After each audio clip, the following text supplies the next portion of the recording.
Di dalam Tuhan Yesus yang siap diberkati dengan firman Allah. Sama-sama katakan amin. Silakan duduk Bapak Ibu yang saya kasihi. Shalom.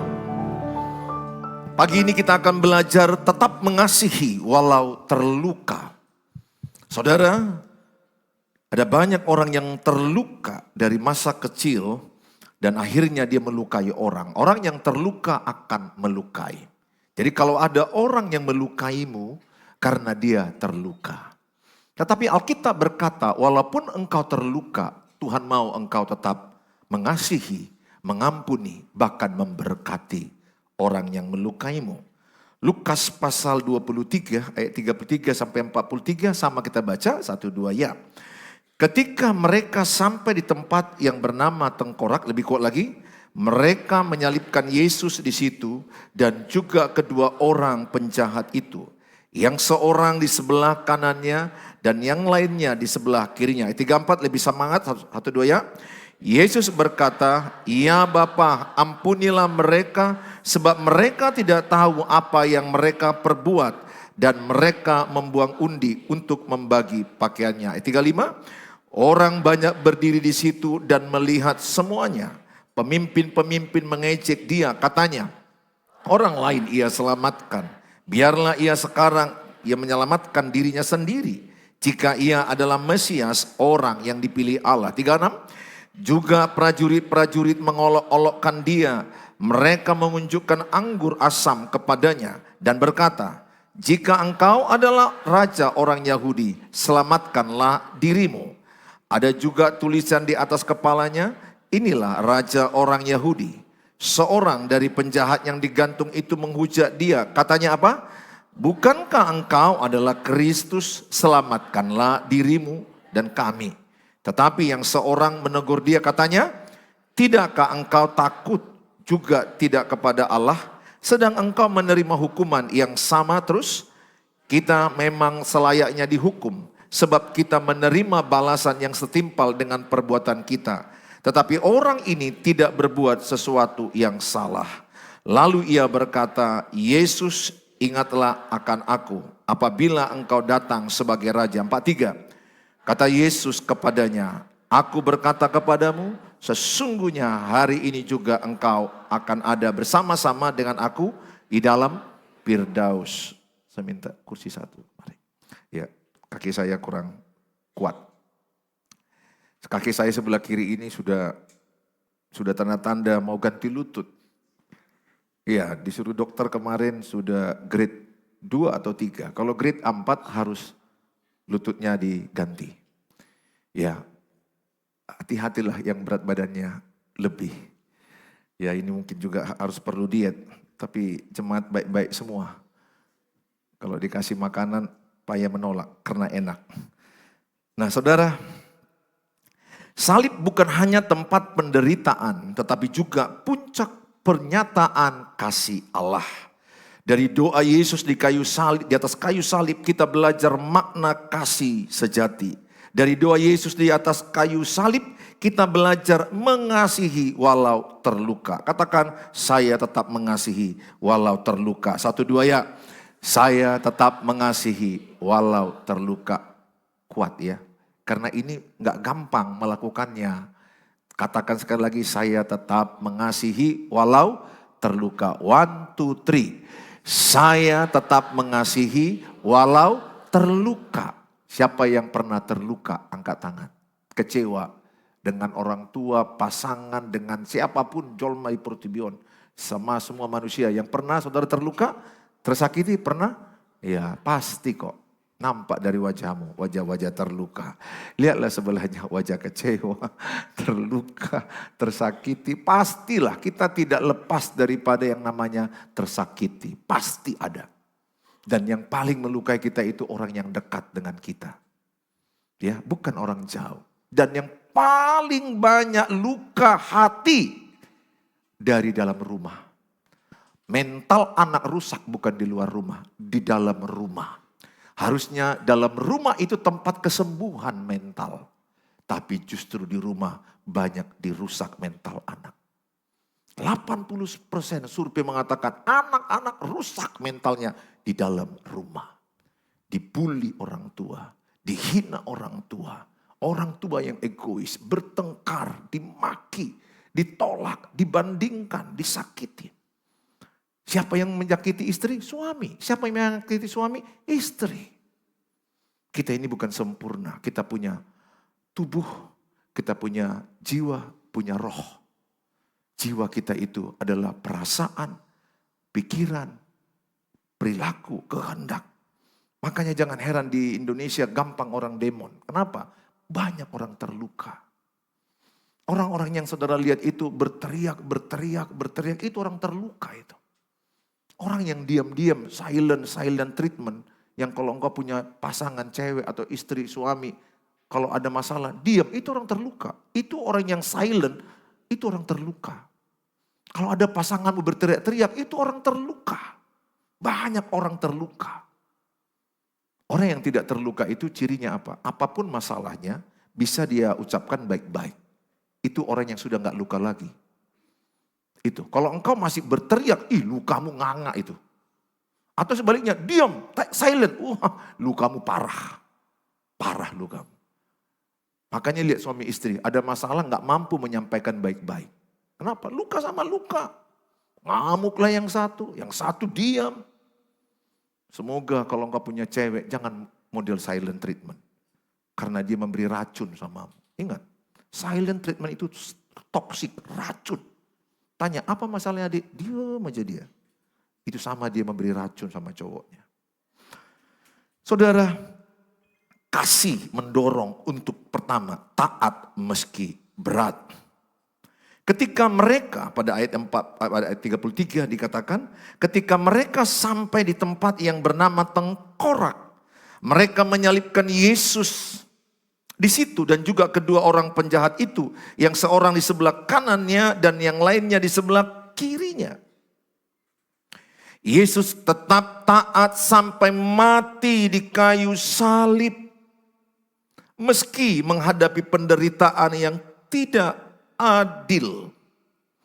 Dan dalam keadaan sebagai manusia ia telah merendahkan dirinya.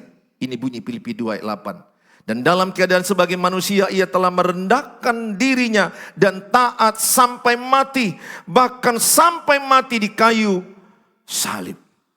Saudara, dunia ini bukan tempat adil. Jangan cari keadilan dunia ini. Pasti kecewa.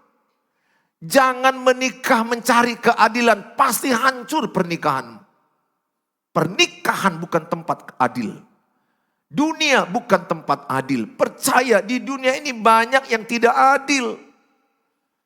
Kenapa kita kecewa?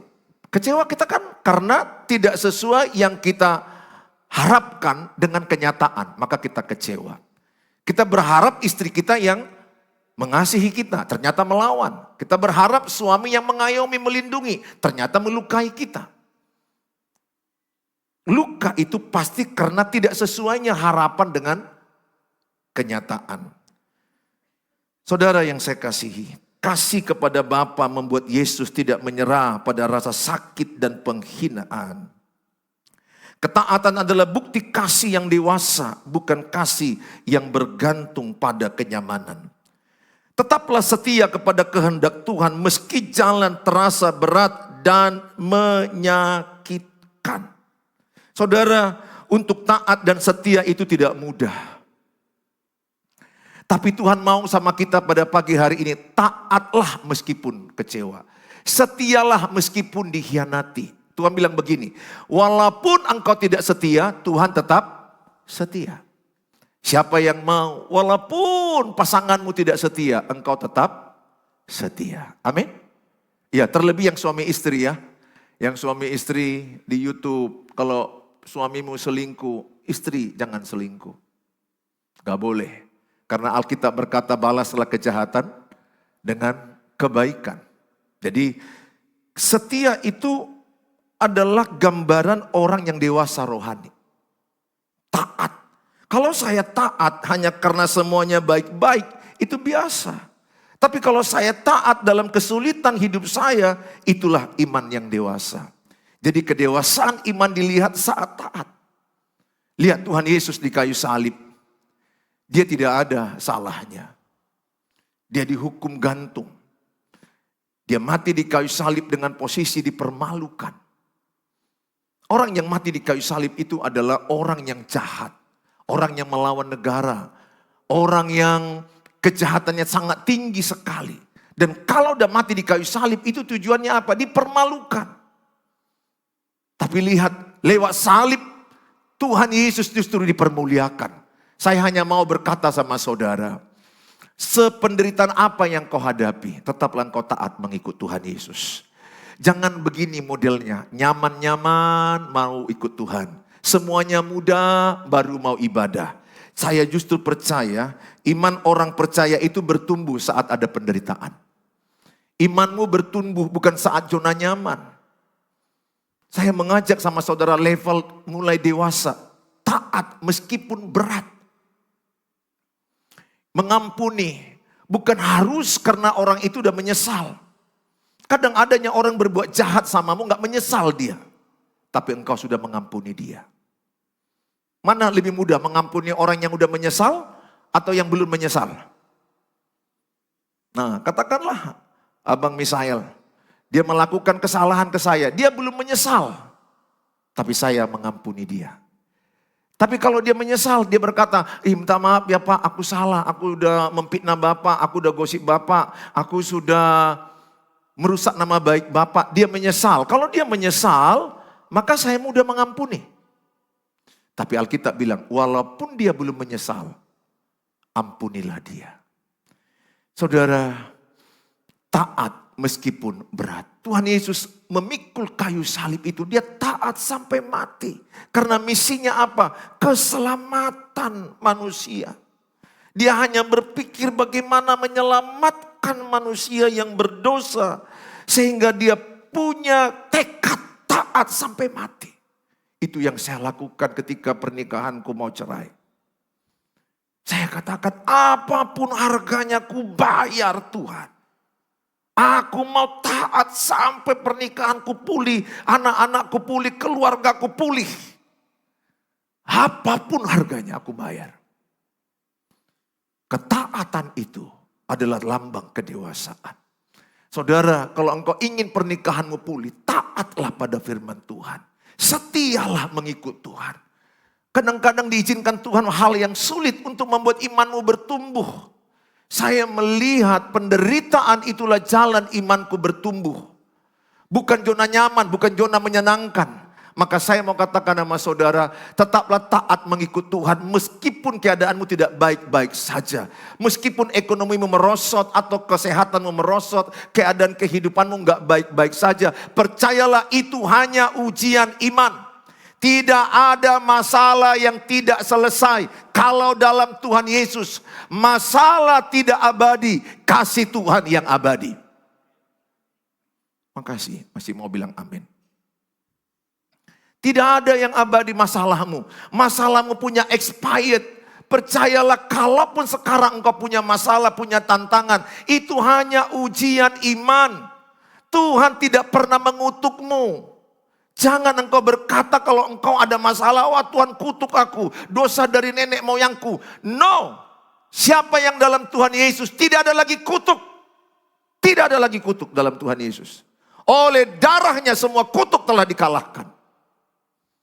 Dia bukan hanya mengalahkan kematian, dia bukan hanya membawa kita hidup ke sorga. Semua kutuk dalam dirimu sudah tidak ada. Percayalah darah Tuhan Yesus sudah menebus engkau dan menggagalkan semua kutuk. Dan tidak satu orang pun yang bisa mengutuk engkau. Bagianmu sekarang adalah taat. Jangan menyimpang ke kiri dan ke kanan supaya engkau beruntung dan berhasil. Itu yang saya lakukan ketika bagaimana saya taat menyelamatkan pernikahan saya, menyelamatkan anak-anak saya. Taat itu kadang kita berkorban. Yesus berkorban, diludahi, dipukul, dihina, bajunya diundi, dia haus, dikasih anggur asam, dicucuk. Semua penderitaan demi penderitaan. Imanmu akan dilihat saat engkau menderita. Apakah engkau bersyukur? Apakah engkau taat ikut Tuhan? Apakah tetap ikut Tuhan? Dilihat saat ada penderitaan. Kalau hanya baik-baik saja, gampang-gampang saja, semua pun bisa. Tapi saat hidupmu banyak tantangan dan persoalan, saya mengajak saudara, tetaplah setia kepada Tuhan. Meski jalan terasa berat dan menyakitkan. Kalau kulihat di depan ini, beberapa wajah-wajah yang berat hidupnya. Coba lihat sebelah, berat enggak hidupmu? Coba lihat. Atau berat kali dengar khotbah ini ya saudara. Banyak orang yang berat hidupnya saudara. Tapi gini ya, saya berharap jangan engkau saja merasa berat. Yang sebelahmu lebih berat. Tanya sebelahnya, betul kau lebih berat ya? Tanya sebelahnya. Tanya, jangan merasa kenapa aku ikut Tuhan kok beginilah hidupku. Makin dekat makin banyak masalah. Makin dekat kok makin banyak tantangan. Banyak teman-teman di YouTube, teman-teman di TikTok bilang sama saya, Pak Pendeta kenapa ya? Dulu rasanya jauh dari Tuhan semuanya baik-baik saja. Sekarang kok dekat Tuhan rasanya sepertinya makin sulit, makin berat. Ingat, waktu engkau masih lahir baru, sekali minta langsung dijawab Tuhan. Itu baru lahir baru, cinta mula-mula. Makin dewasa, makin engkau diuji, makin ada tantangan supaya engkau terlatih. Sama dengan bayi kalau nangis tengah malam, maka mamanya langsung ambil susu kan, langsung dikasih. Kenapa? Karena dia masih bayi. Tapi ada kalanya kita udah makin dewasa, lama waktunya dikasih untuk melatih imanmu. Membuat imanmu murni seperti emas. Sehingga saya katakan semua indah pada waktunya. Sabarlah dalam kesakitanmu, bertekunlah dalam doa, sabar dalam kesesakan. Semua indah pada waktunya. Belum pernah saya lihat masalah hidupku selama-lamanya ada masalah. Tidak. Ada penderitaan, ada kemuliaan, ada tantangan, ada berkat. Tantanganku segini, berkatku naik. Tantanganku segini, berkatku naik. Jadi kalau mau naik berkat, naik tantangan. Setuju? Bilang sebelahnya, hadapi tantanganmu. Bilang sebelahnya, hadapi tantanganmu. Berapa banyak orang di gereja, kan orang di gereja maunya berkat, berkat, berkat. Mana ada berkat tanpa tantangan? Mana ada naik kelas tanpa ujian? Siapa di sini yang mau lulus tanpa ujian? Itu namanya ijazah palsu. Saudara nggak boleh, harus ujian. Nggak boleh kita hanya beli ijazah, kita harus ujian. Nggak boleh hanya berkat. Harus ada tantangan. Bukan berarti tantangan kau inginkan, bukan. Semua juga nggak mau ada masalah. Semua juga nggak ada masalah, nggak mau ada masalah, nggak mau ada kesulitan. Sekarang aja pun udah sulit hidupmu kulihat. Pasti kau tidak mau makin sulit, betul nggak saudara? Semuanya kalau bisa pun ada beberapa di antaramu udah berdoa, Pak Pendeta doakanlah aku supaya aku hidup tanpa masalah. Maka kita doakan dia pulang cepat ke rumah Bapa di sorga. Hanya karena orang-orang yang meninggal yang tidak punya masalah.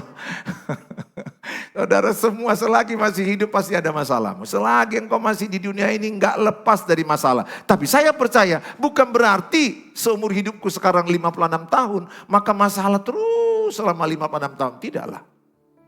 Kalau kulihat kurvenya. Masalah sedikit naik lagi. Terus masalah lagi naik lagi. Masalah lagi naik lagi. Jadi kalau saya menghadapi masalah, otakku apa? Mau naik ini. Mau naik lagi. Mau naik lagi. Jadi aku senang-senang aja. Ya bukan senang-senang gimana ya. Memang sakit juga sih punya masalah. Maksudnya happy ending gitu loh. Ujung-ujungnya menang.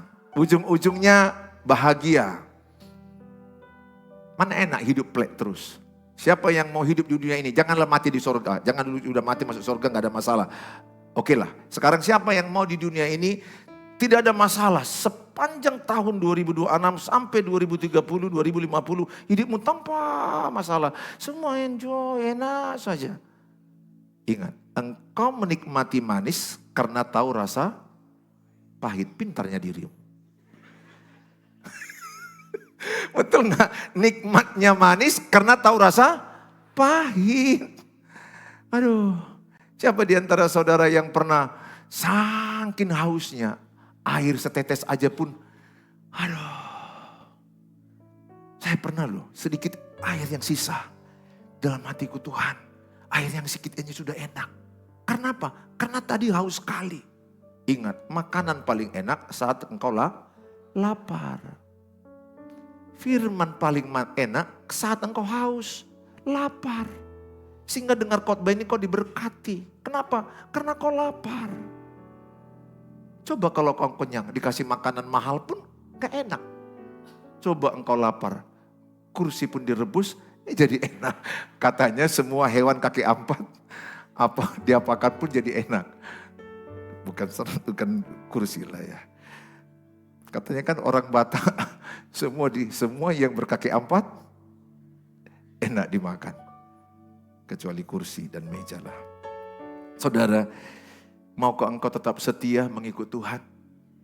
Ya, saya taat sama Tuhan. Saya katakan, Tuhan, sekali waktu saya diajari Tuhan, maukah pernikahanmu pulih? Mau. Tuhan bicara di hatiku. Pertama, jangan tuntut pasanganmu berubah. Yes, amin, deal. Itu langsung ngomong di hati saya. Kedua, jangan ungkit kesalahan pasanganmu. Deal, 3, 2. Satu-satu. Tuhan itu kalau bicara jelas loh, detail ya. Ingat, apa yang akan kau lakukan itu Tuhan gak kasih abu-abu. Kalau datang sama Tuhan, dia kasih detail di hatimu apa yang akan kau lakukan. Dia gak mau abu-abu. Karena kita datang kepada Tuhan, apa yang harus kulakukan buat pernikahanku pulih, usahaku pulih, kesehatanku pulih. Kita yang sebenarnya tidak mau taat. Akhirnya itu saya lakukan. Ketika istrimu marah, engkau tetap diam. Dan tidak perlu marah. Engkau lakukan bagian yang bisa kau lakukan. 3 itu saya lakukan. Dan puji Tuhan, pertengkaran bisa dibilang tahun demi tahun tidak ada zero. Kenapa? Karena saya belajar mau taat melakukan firman Allah. Saya rindu setiap saudara, usahamu, apa usahamu? Mungkin lagi gagal, ekonomimu lagi drop, keuangan lagi susah. Jangan salahkan Tuhan. Jangan menjauh dari ibadah. Jangan salahkan pelayanan. Jangan salahkan siapapun. Ingat, kalau engkau mau berhasil, jangan suka menyesali. Jangan suka menyalahkan. Orang yang mau berhasil, dia gak mau menyesali. Ngapain? Menyesali. Kenapa aku lahir dari keluarga ini? Kenapa suamiku ini? Kenapa istriku ini? Kenapa keadaanku begini? Kenapa tubuhku begini? Kenapa? Jangan sesali. Yang kedua, jangan menyalahkan siapapun. Bagaimanapun keadaanmu adalah tanggung jawabmu. Jalani hidupmu bersama Tuhan. Jangan bersungut-sungut. Ketika engkau punya masalah, kalau engkau bersungut-sungut cepat mati. Ingat, orang bersungut-sungut mengundang roh kematian. 1 Korintus 10 ayat 10. Maka di mulutku kuharamkan bersungut-sungut. Karena aku tahu bersungut-sungut itu dalam 1 Korintus 10 ayat 10 mengundang roh kematian. Orang Israel di padang gurun bersungut-sungut, binasa, mati. Lihat, kalau engkau suka bersungut-sungut, berkatmu jauh. Kalau engkau bersungut-sungut, menyalahkan, menyesalin, engkau sulit diberkati Tuhan. Apapun yang terjadi padamu, percayalah, ada rencana Tuhan. Allah turut bekerja mendatangkan kebaikan. Katakan sama-sama, kuharamkan bersungut-sungut. 1, 2 ya. Enggak ikhlas. Kayaknya masih suka. Coba lebih tegas, kuharamkan bersungut-sungut. 1, 2 ya. Bilang sebelahnya, bersyukurlah senantiasa. Amin. Saudara, pulanglah dari ibadah ini, makan pagi kah atau makan siang kalian ini?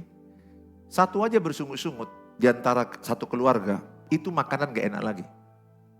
Katakan kan 5 orang, bersungut-sungut anakmu 1. Makan apa? Makanan apa? Mamanya mau makan, sekali lah bawa kau kenapa lah kau bawa Tuhan rasa babi kok jadi ayam, saudara rasa ayam kok jadi babi, jadi lain-lain, rasanya lari-lari. Ingin aja mensumpit rambut anaknya, betul enggak saudara? Kenapa? Paling tidak enak jumpa orang bersungut-sungut. Jangan berteman dengan orang yang suka bersungut-sungut. Itu toksik. Bersungut-sungut itu toksik. Asal jumpa sama dia, kok begini ya, apa aja gak bisa disyukuri dia. Cobalah lihat apa yang ada padamu. jangan lihat yang tidak ada padamu. Coba jangan bandingkan dirimu dengan orang lain. Coba syukuri udah berapa banyak berkat yang kau terima dari Tuhan. Coba belajar bersyukur. Saudara, itu yang dibuat Tuhan Yesus. Dia taat memikul kayu salib. Dia taat sampai di Golgota, tengkorak, tempat tengkorak. Dia diolok-olok, dia dipermalukan, dia taat sampai mati. Itulah imanmu, engkau taat sampai mati. Katakan, saya taat mengikut Yesus sampai mati. Satu dua ya. Sekali Yesus, selamanya Yesus.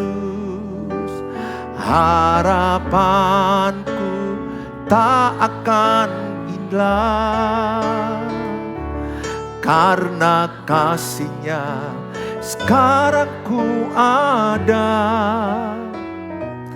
Oh Yesusku, ku cinta Kau. Sekali Yesus, sekali Yesus, selamanya Yesus.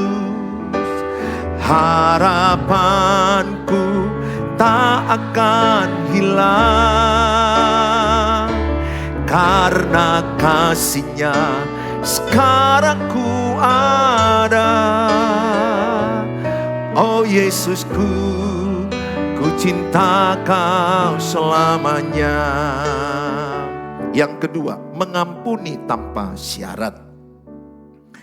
Dalam Lukas 23:34, Yesus berkata, "Ya Bapa, ampunilah mereka sebab mereka tidak tahu apa yang mereka perbuat." Yesus berkata, "Ya Bapa, ampunilah mereka." Pengampunan diberikan bahkan sebelum ada penyesalan. Kasih ilahi itu tanpa batas. Matius 18 ayat 21 sampai 22, dan tidak menunggu orang lain berubah, lebih dulu baru kita mengampuni. Dalam kitab Matius 18, 21-22 dikatakan, berapa kalikah kita mengampuni? 70 kali 7. Artinya apa? Unlimited, tanpa batas. Saudara gak boleh berkata, udah 3 kali kau kuampuni, tapi kau tetap berkhianat, tetap menyakitiku. Aku tidak mau mengampunimu. Tidak. Orang Kristen itu mengampuni adalah lifestyle. Menjadi gaya hidup 70 kali 7. Mengampuni tanpa batas. Itulah orang Kristen.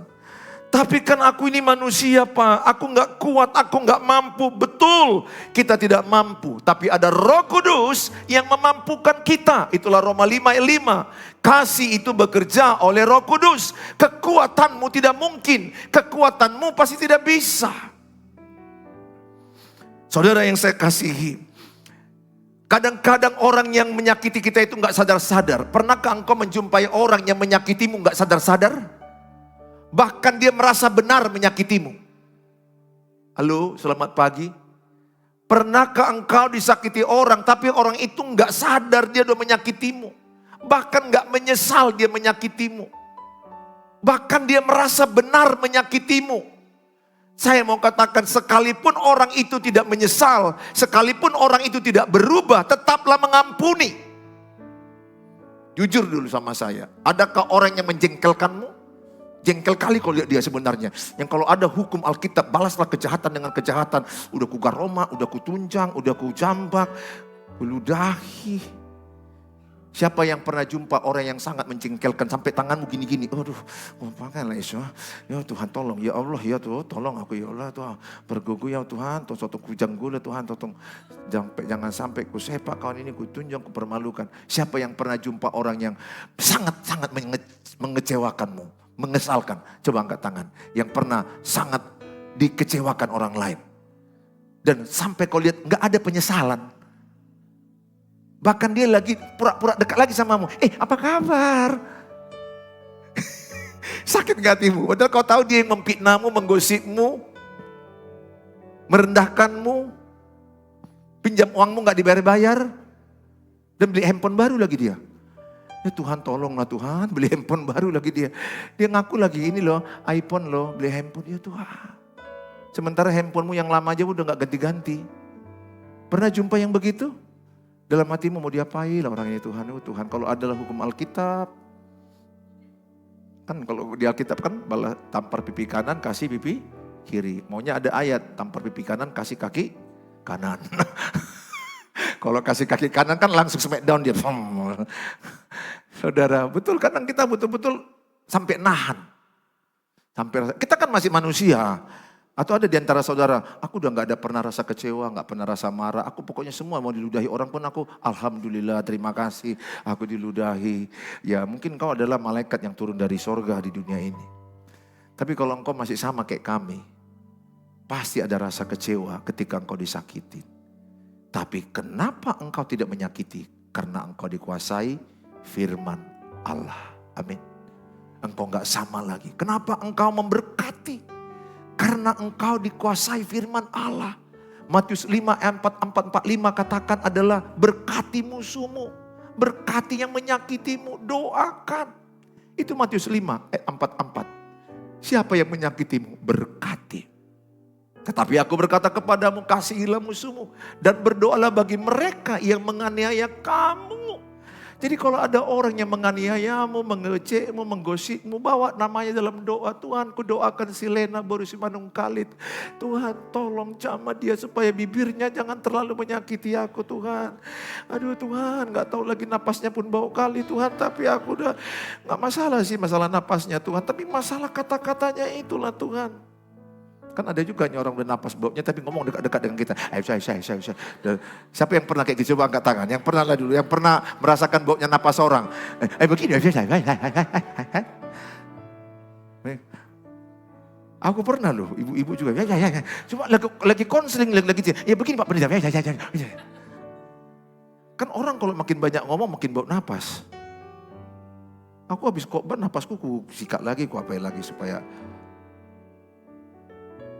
Tapi gak ada masalah lah itu. Tapi kata-katanya yang menyakitkan itu. Dengar baik, kalau engkau cirinya anak Tuhan Yesus, berkati musuh. Doakan dia. Ingat, doa mengubah benci jadi sayang. Katakan doa mengubah benci jadi sayang. Satu dua ya. Doa mengubah benci jadi sayang. Kalau ada orang yang kau benci, bawa namanya dalam doa. Aku doakan Tuhan si Hotlan, si Hotler, si Hotman, si Hot, kudoakan Tuhan. Kudoakan, aduh Tuhan aku betul-betul sakit kali lah sama si Hotlan ini. Gak ada salahku diputuskannya cintaku. Baru dia PDKT dibonceng-bonceng aku 6 bulan. Tiba-tiba bukan aku yang ditembaknya. Ternyata temanku yang ditembaknya. Sakit hatimu. Dan engkau mulai jadi trauma. Saya mau katakan berkati si Hotlan. Kalau kau berkati Tuhan, jamah si Hotlan. Supaya jamahan Tuhan. Percayalah kalau kau berkati si Hotlan, akan datang si Hotman. Amin saudara. Nah Tuhan akan tahu karena kau suka yang hot. Betul gak saudara? Banyak stok Tuhan yang hot-hot. Banyak saudara. Saya hanya mau katakan, jangan ada kebenci di hatimu. Ingat, kalau ada benci di hatimu. 1 Yohanes 3 ayat 15. Benci itu adalah sama dengan pembunuh manusia. Tidak masuk surga. Pembenci tidak masuk surga. Dikatakan jelas, setiap orang yang membenci saudaranya adalah seorang pembunuh manusia. Ada di sini pembunuh manusia? Kalau engkau pembenci, engkau pembunuh manusia. Yang duluan mati siapa? Dirimu.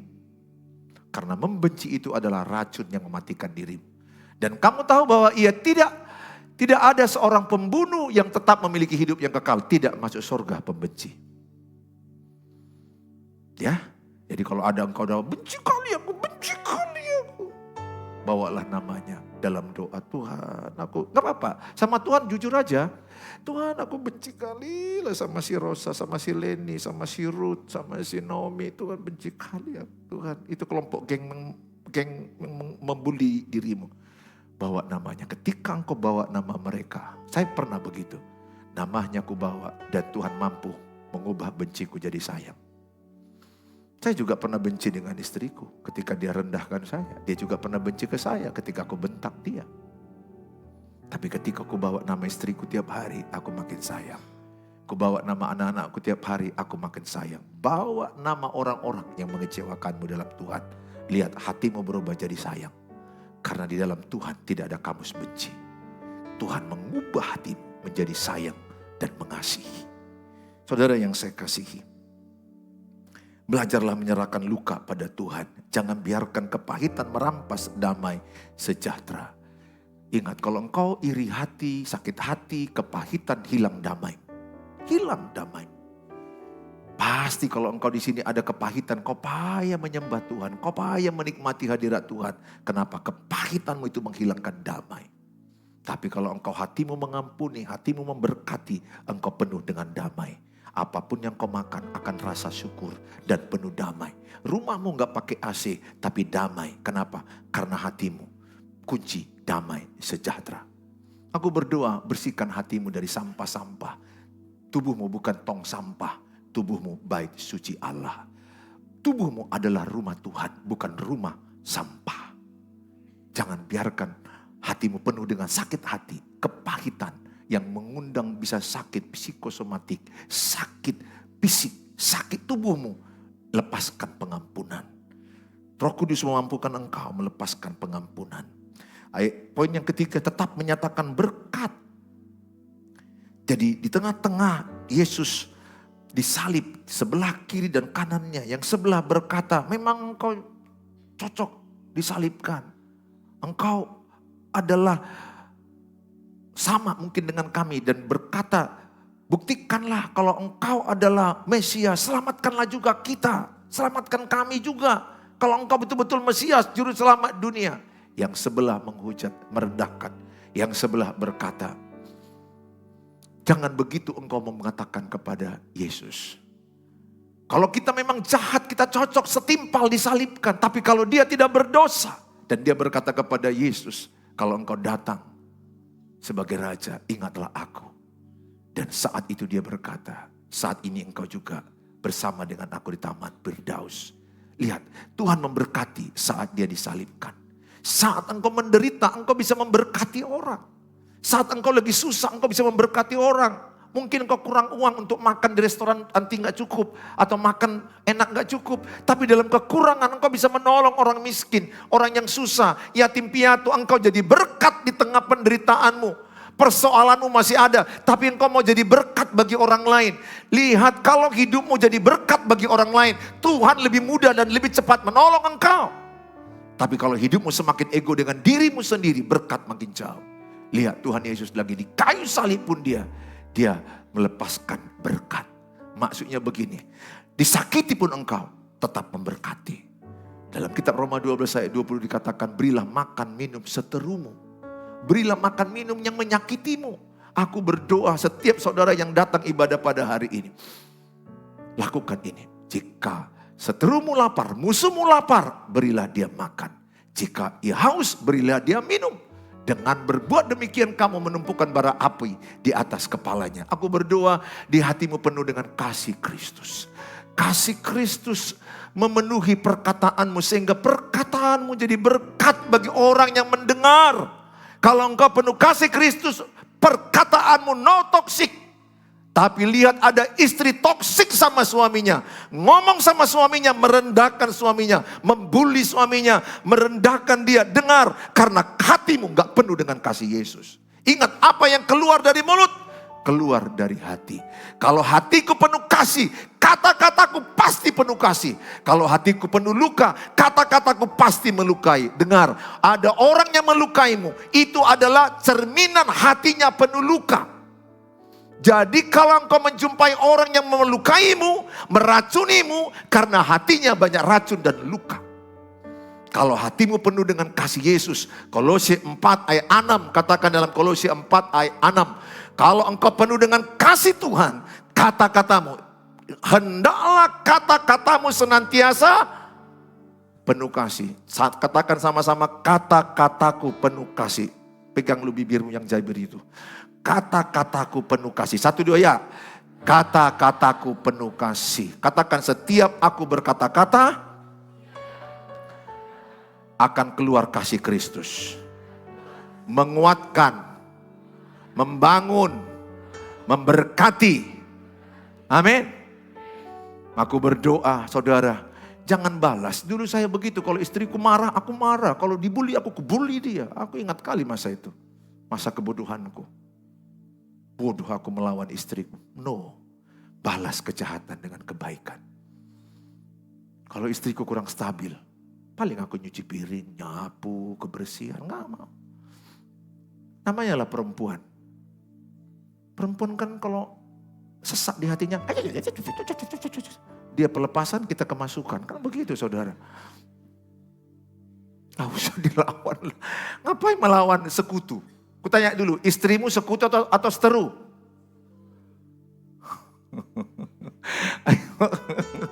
Suami-suami, kutanya dulu. Suami-suami, katakan, oi suami-suami. Istrimu itu sekutu atau seteru? Sekutu. Kalau sekutu dilawan atau dikawani? Dikawani. Amin. Masih ada kulihat suami, istrinya gini-gini, suaminya marah. Udah sama, bahkan lebih perempuan lagi lakinya daripada istrinya. Aku gak mau. Kalau ada istriku nanti jam ibadah ketiga dia ada, saya gak mau. Dulu pernah. But now no.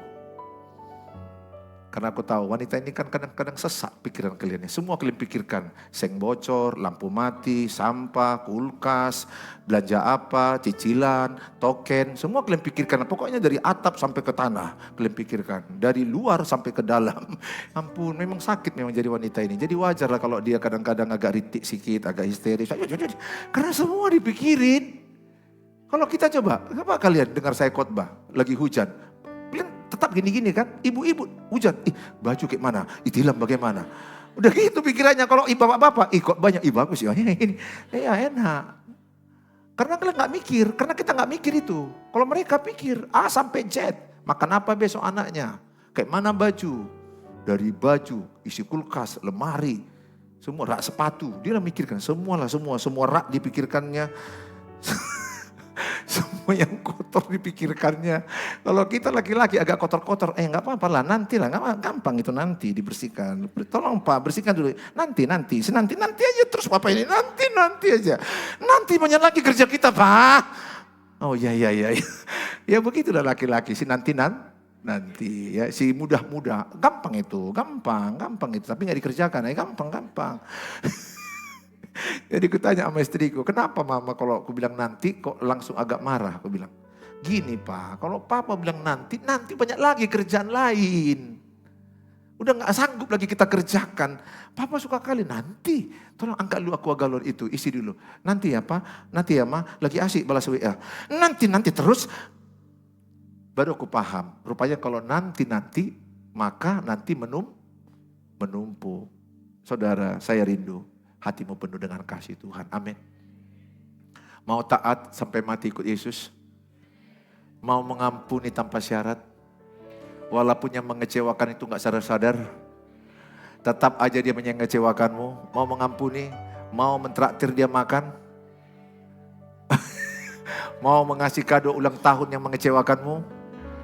Bagus-bagus semua jemaat ini. Tepuk tangan bagi Tuhan Yesus. Seperti Bapa sayang anaknya. Saya berdoa setiap saudara terberkati dengan firman ini.